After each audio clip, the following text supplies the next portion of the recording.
السلام علیکم ورحمۃ اللہ وبرکاتہ۔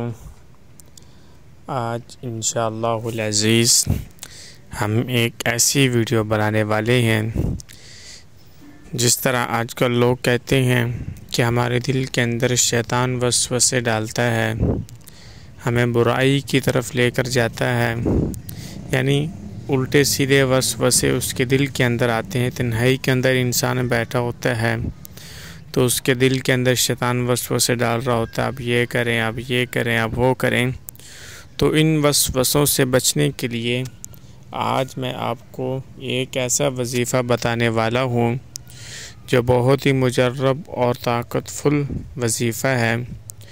اس سے پہلے تمام ناظرین ہماری یوٹیوب چینل کو سبسکرائب بھی کر دیں اور ہماری ویڈیو کو لائک بھی کر دیں، اور ہمیں میسج کر کے ضرور بتایا کریں کہ آپ کو ہماری ویڈیو کیسی لگی۔ تو چلتے ہیں آج کے وظیفے کی طرف۔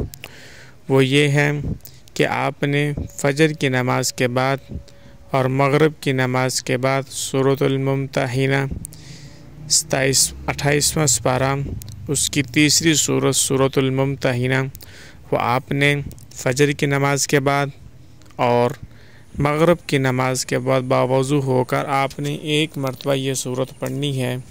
انشاءاللہ ثم انشاءاللہ آپ کے دل کے اندر جو وسوسے ہیں، جو شیطان برے کاموں کی طرف آپ کو بلغلاتا ہے، برے کاموں کا ارادہ کراتا ہے، تو انشاءاللہ آپ یہ سورت پڑھیں گے، آپ یہ عمل کریں گے تو انشاءاللہ ثم انشاءاللہ اللہ کے فضل و کرم سے آپ کی جو بھی ہے انشاءاللہ آپ اس سے دور ہو جاؤں گے۔